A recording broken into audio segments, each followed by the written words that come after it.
Entrevista realizada no dia 4 de maio de 2026 pelos graduandos de Psicologia da Faculdade FAPAM, com o tema Agostinianos Assuncionistas. Diácono Leonardo, tudo bem com o senhor? Boa tarde, tudo bem? Graças a Deus. É uma alegria estar aqui para partilharmos um pouco daquilo que é a nossa vida e projeto de vocês, né? O ideal de vocês, que vocês estão aí trabalhando. Desde já a gente agradece pela boa recepção, tanto no dia que a gente veio apresentar o projeto, né, quanto hoje de estar contribuindo com o nosso projeto, com a nossa entrevista. É uma honra ter a participação dos senhores e da Paróquia Santo Antônio para enriquecer esse nosso trabalho. Desde já, nosso muito obrigado. Bom, gostaria de começar conduzindo as perguntas e perguntando se o senhor gostaria de falar nome, sobrenome, a idade e a cidade de origem que o senhor veio, porque como a gente deu uma estudada, os senhores meio que são deslocados da cidade que vocês são para poder cumprir essa trajetória em outras cidades, outros até países, no caso do Padre Félix, não é isso? Bom, meu nome é Leonardo de Almeida Castro, eu sou de uma pequena cidade do estado do Maranhão, chamada Gonçalves Dias, mas eu fui criado no Triângulo Mineiro, então eu me considero mineiro de coração. Aqui uma cidade aqui próxima de Pará de Minas, que é São Gotardo, está exatamente a 4 horas daqui de Pará de Minas, uma região tranquila, de um povo também muito devoto, com muitas piedades populares, todas essas coisas. E foi nesse meio muito católico, porque Minas é um estado profundamente católico, que foi então nascendo as minhas inquietações vocacionais. Muito interessante. Quando a gente pegou o contato do senhor, após marcar a entrevista, estava com DDD 19. Eu logo pensei e comentei com o João, olha, ele deve ser do interior de São Paulo. Mas muito interessante saber que o senhor veio do Maranhão, mas foi criado no Triângulo Mineiro. Inclusive, eu tenho alguns familiares na cidade de São Gotardo. Eu tenho uma curiosidade bacana, como o mundo é pequeno, não é mesmo? Verdade. Bom, prosseguindo com as perguntas, a gente gostaria de perguntar há quanto tempo o senhor já está nessa trajetória para a formação de padre, não é isso? Que é o caminho do diácono até ser, como é que se chama? Ordenado como padre. E quando criança, o senhor já tinha esse desejo de se tornar um padre, de seguir essa trajetória dentro da igreja, um chamado de Deus? Ou o senhor tinha um outro sonho, uma vontade? Como que foi essa trajetória, por favor? Bom, eu sempre costumo dizer que a minha vocação ela é fruto de 2 ambientes, sobretudo. O primeiro, a catequese. A minha vocação ela nasceu dentro da catequese. Graças a Deus eu tive excelentes catequistas. Elas sempre foram um grande referencial na minha vida. E também no grupo de jovem, que foi um momento que marcou profundamente a minha caminhada de fé. Bom, eu sempre sonhei em ser professor. Bacana. Então eu tinha essa inquietação, mas desde os meus 12 anos de idade, graças a Deus, na minha cidade, nós sempre fomos contemplados com padres muito zelosos, dedicados. Então, com os meus 12 anos, eu já falava para mim mesmo que eu gostaria de fazer aquilo que aquele homem fazia. Porque naquele contexto, como eu não venho de uma família católica, então eu não compreendia com profundidade o que era ser padre, como era a vida do padre, mas foi vendo aqueles grandes homens cuidadosos, zelosos, amorosos, dedicados ao serviço do reino, foi nesse contexto que eu fui cada vez mais me identificando, conversando sempre com as minhas catequistas, falando nos grupos de jovem das minhas inquietações, e aí eu fui amadurecendo então essa ideia de um dia entrar para o seminário. Muito interessante. É bacana saber também que, apesar do sonho de ser professor, o senhor continua sendo um professor. O senhor acaba evangelizando, seguindo com esse chamado. Então, assim, ele ensina, ele educa, ele dá direcionamento. A igreja, ela não é só a palavra de Deus, ela é aquele ambiente de conforto, que a pessoa pode se sentir em casa, que ela sabe que tem ali pessoas que estão dispostas a pregar coisas não só de Deus, mas sobre a vida, sobre um caminho direito, um caminho correto, e sempre disponibilizar um apoio, que é sempre isso que a palavra de Deus prega, que é tratar o outro da mesma maneira que a gente gostaria de ser tratado, não é mesmo? Sempre com amor e com muito carinho. Padre Léo, para o senhor, houve algum medo, alguma dificuldade em você, muitas vezes, separar as coisas que para o senhor, antes de você entrar para o seminário ou para a vida religiosa, que você teve que desapegar-se? Porque a gente normalmente lê muitos relatos de padres, de freiras, de pessoas religiosas que tiveram que se dispor de muitas coisas, muitas vezes coisas até familiares. E para o senhor, quais foram as maiores dificuldades? E nessa caminhada, nesse momento de desempreender-se, né, de soltar-se, muitas vezes dessas coisas que o senhor provavelmente amasse, claro, a família, os amigos que você fez pela caminhada, quais foram as maiores dificuldades? Uma das grandes dificuldades que a gente sempre encontra no caminho é deixar aquilo que nós já possuíamos antes, né? Há pouco eu dizia que o meu sonho sempre foi ser professor. E com muita luta e muito sacrifício, antes de eu entrei no seminário e depois pedi um tempo para pensar sobre a minha vocação. E nesse período que eu fiquei fora, então eu fiquei alguns anos trabalhando na área da educação, que sempre foi a minha paixão. Então a gente acaba acostumando com o estilo de vida, com o salário que temos e todas essas coisas. E recomeçar, voltar para um caminho que exige da nossa parte um outro estilo de vida, é sempre muito desafiador. Mas eu sempre costumo dizer para as pessoas que quando você tem convicção de que você é chamado para aquilo, as suas renúncias passam a ter um outro sentido. Não são tão pesadas como às vezes as pessoas pensam que são. Então, é quando você busca fazer aquilo que é o seu chamado, para o qual você sente que você foi criado, tudo ganha um sentido completamente na sua vida. E hoje, se eu tivesse que voltar atrás, eu faria tudo novamente. Que linda. Chega a ser emocionante, porque assim, um chamado de Deus é supremo, é muito lindo. E a gente gostaria de perguntar como é que foi a reação da sua família com toda a sua escolha, se eles aceitaram bem, se eles tentaram intervir, mas não só da família, mas também dos amigos próximos, dos colegas. Como é que foi essa reação, esse tratamento logo após? O senhor tem muito contato com eles? Como é que funciona? Bom, a minha relação com a minha família, graças a Deus, é uma relação muito boa, bonita, mas no início é sempre difícil, sobretudo para o pai, entender que o filho quer ser padre. Porque geralmente a grande maioria dos pais, eles acabam meio que projetando um pouco dos sonhos deles na vida dos filhos, né? E com o meu não foi diferente. Então, meu pai sempre dizia que gostaria muito que eu fosse advogado, mas esse nunca foi o meu sonho. Eu sempre desejei ser padre desde os meus 12 anos. Então, sim, encontrei algumas dificuldades com a família, mas aí aos poucos, com o passar do tempo, eles também foram percebendo que eu estava feliz nesse caminho, que era isso de fato que eu queria, e hoje, para eles, é um motivo de muito orgulho. Nossa, que bacana. E sobre essa questão dos sonhos da família, eu acho que isso é tudo muito presente na vida da gente.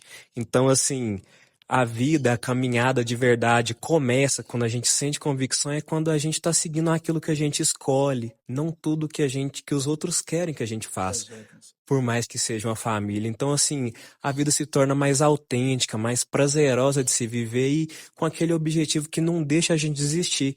Igual nós estamos graduando em psicologia agora e eu sempre fui por um sonho, graças a Deus sempre fui muito apoiado pela família, mas assim, meu pai também tinha sonho que eu fosse jogador de futebol e contrariando todas essas estatísticas, estou eu nas humanas aí, na psicologia. Gostaria de complementar, João?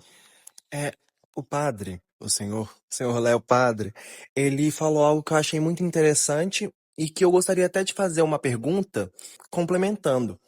O senhor disse que o seu sonho era ser professor.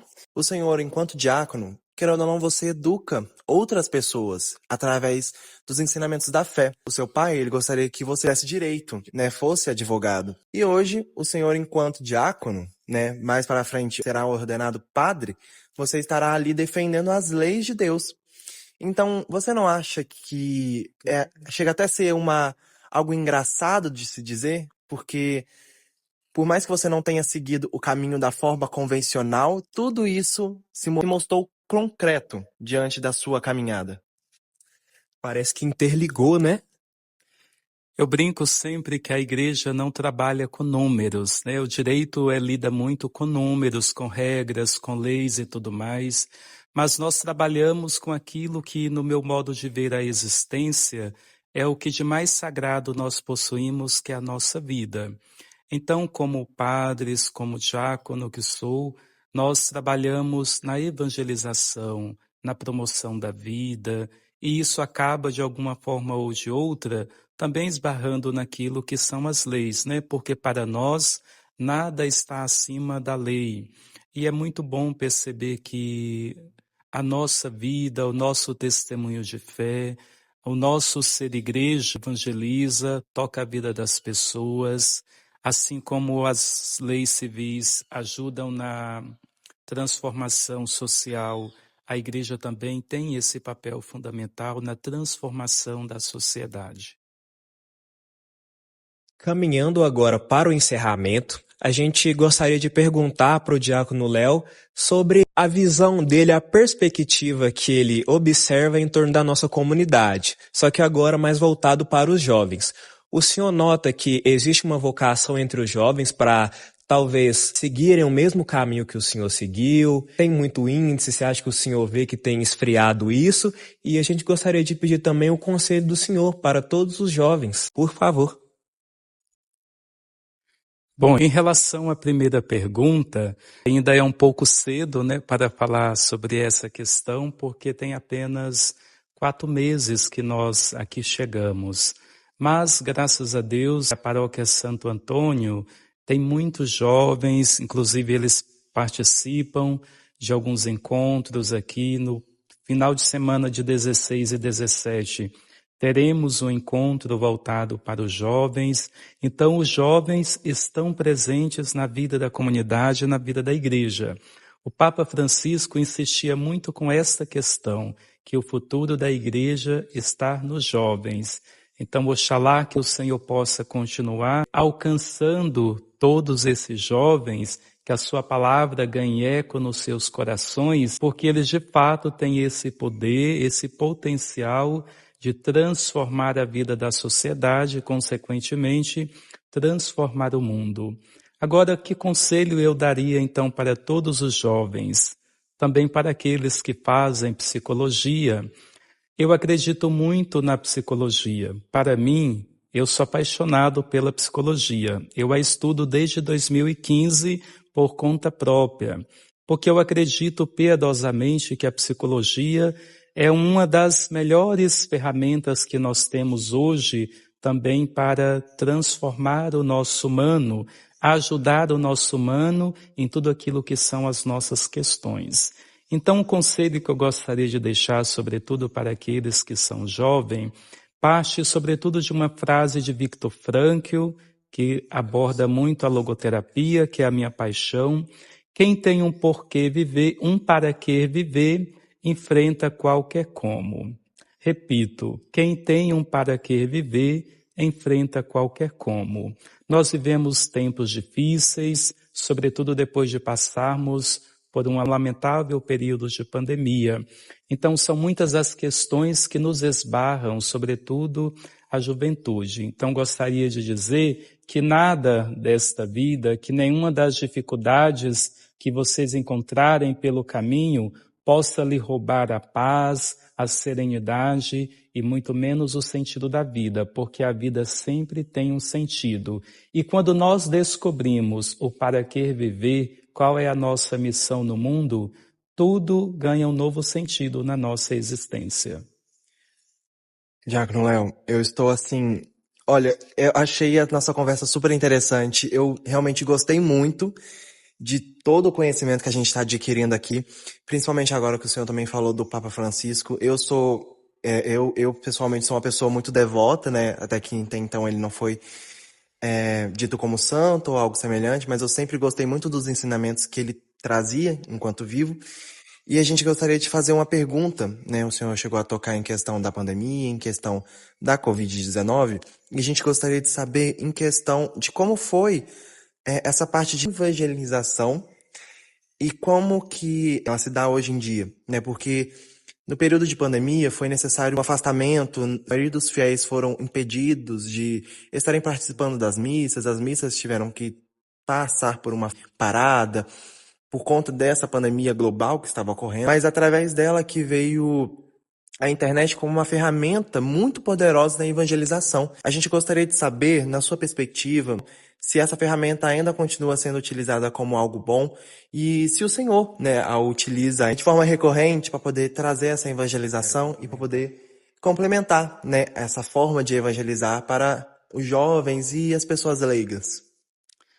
Bom, o período da pandemia foi bem desafiador, né? Porque todos nós precisamos ficar dentro de nossas casas e todas essas questões que todos nós bem sabemos. Mas, voltando um pouco para o Papa Francisco, eu carrego algo comigo que uma das melhores formas de nós evangelizarmos é a partir da escuta. E a psicologia trabalha com esta ferramenta, né? Eu sempre falo que uma boa escuta é capaz de salvar vidas. Então, sobretudo no período da pandemia, eu busquei me exercitar naquilo que foi a escuta, desenvolver essa habilidade, eu diria assim, porque escutar é completamente diferente de ouvir. Ao longo do nosso dia a dia, nós ouvimos muitas coisas, mas talvez poucas nós escutamos, porque escutar é algo exigente, exige que você que você tire do seu tempo e ofereça ao outro. Então, apesar dos desafios da pandemia, nós não poderíamos estar junto das pessoas, mas, graças a Deus, nós temos as mídias, os telefones e todos os outros meios para nos comunicar e, sobretudo, nos exercitarmos naquilo que é a escuta. E aí, Papa Francisco dizia, eu até escrevi um artigo que foi publicado na PUC Rio, que fala exatamente sobre isso. Como deveria ser essa escuta? A escuta é uma escuta que ela deve brotar sobretudo do coração, a partir do ouvido do coração, não apenas o ouvido físico, porque quando nós nos permitimos acessar a vida do outro, ter acesso ao outro, melhor dizendo, a partir do ouvido do coração, isso gera de alguma forma ou de outra sensibilidade e capacidade de fato de sentir qual é a necessidade do outro. Então, eu gostaria que a pandemia tivesse nos ajudado a sermos mais próximos, mais humanos, mais fraternos. Bom, mas não é isso, acho que não foi exatamente isso que aconteceu. Mas eu sou uma pessoa que eu acredito profundamente no humano. Vou morrer acreditando no humano. E uma das melhores maneiras que eu penso que nós temos de evangelizar, de chegar ao outro, é através de uma boa escuta. E escutar é algo exigente, porque exige comprometimento com a pessoa do outro. O senhor é muito sábio, inclusive, principalmente por optar estudar a psicologia, mesmo estando fora do curso, porque não é porque nós somos graduandos, mas é uma matéria muito linda. A gente entende muito sobre os pilares de uma boa escuta, que diferencia, sim, do escutar. A escuta é algo do ouvir, né? A escuta é muito interessante, ela deve ser apurada e com muita empatia. O ato de ouvir o próximo é encantador. E caminhando para o encerramento, a gente gostaria de perguntar, de pedir para o senhor compartilhar com a gente alguma rede social, a maneira como o pessoal pode te encontrar. Não, acredito que essa entrevista está muito linda, não tem condição dela ficar só na apresentação do trabalho. Com certeza ela será compartilhada e, por favor, compartilhe com a gente um canal, um Instagram, uma rede social do senhor. Bom, eu não sou muito das mídias, mas eu me coloco à disposição para oferecer o meu contato, o meu WhatsApp, para quem precisar fazer algum contato, bater um bom papo, talvez fazer uma direção espiritual, mas até o momento a única mídia que eu tenho mesmo é o WhatsApp. Eu ainda vou crescer um pouquinho, digamos assim, nessa questão, porque eu sempre corri um pouco das mídias, porque eu sou um pouco tímido. Mas precisando, eu estou aqui para ajudar naquilo que estiver no meu alcance. E aquilo que não estiver, eu vou correr atrás para que eu possa ajudar. Agora, para que a gente possa finalizar, prometemos realmente ser essa última pergunta. Mais do que uma pergunta, a gente gostaria de estar fazendo um convite para o Senhor, né, para os outros padres agostinianos que infelizmente não puderam estar presentes aqui conosco. A gente gostaria de estar lhe convidando para que no dia 25/5, quando a gente for estar fazendo a apresentação desta entrevista, se o senhor está disposto a estar fazendo um momento de bate-papo com os nossos colegas, nossos outros colegas graduandos de psicologia, também temos pessoas da pedagogia, também temos pessoas da enfermagem, algo que é muito interessante. Temos várias pessoas, né, vários ciclos, e a gente gostaria de saber, né, se o senhor conseguiria arrumar, nem que seja um momentinho, né, uma horinha aqui ou ali, para que a gente pudesse estar tendo este momento. Bom, eu agradeço o convite, agradeço por vocês virem, né, ter esse momento conosco. Eu vou me organizar para que eu possa estar presente pelo menos meia hora. Tá bom? Muito obrigado. E assim finalizamos a nossa entrevista com o Diácono Leonardo. Agradecemos a todos que estiveram aqui presentes, vocês que estão nos assistindo do outro lado da tela. E muito obrigado a todo mundo que esteve aqui presente. Um forte abraço. Tchauzinho. Tchau, tchau.